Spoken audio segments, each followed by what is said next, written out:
Bordi keldi yo'qoldi. Aytaymi sababini? Xarajat odamlarni berib qo'ydi adabini. Telefonda gaplashamiz, bahonamiz ob-havo.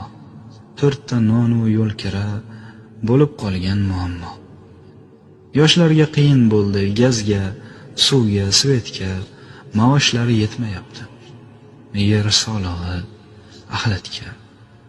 60-70-yillarga bir qaytaylik, bolalarga yoshligimiz, ertagini aytaylik. Eshigimiz taqillatib to'la yo'q edi. Hamma ish bilan ovora, qornimiz ham to'q edi. Obkash degan narsaga chelaklarni ilardik, quduqdan suv tashib kelib, idishni to'ldirardik. Tanchaga cho'g' olib kelib bosib qo'yib kuliga 1 kilo un berardi, buxonkani puliga. Hammamizni uyimizda o'choq, tandir bo'lardi. Nonga ha deb chopmasdan non patir yopilardi. Chiroqning idishiga kerosinni quyib olib, qorong'ida o'tirardik, lampa shisha yoqib olib.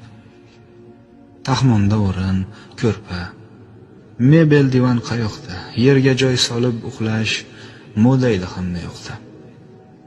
O'zbeklar qiz uzatsa 10 ta ko'rpa qilardi, ammo buvi, xolalar yotib qolgan borardi.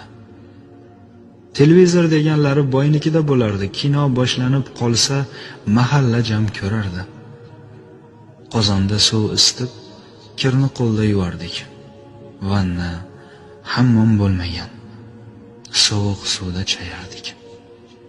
80 ga kirgan buvim voy oyog'im demagan, chunki o'sha mahalda unitazlar bo'lmagan. Mehnatni rosa qildik. Tilimiz ham bir qarich.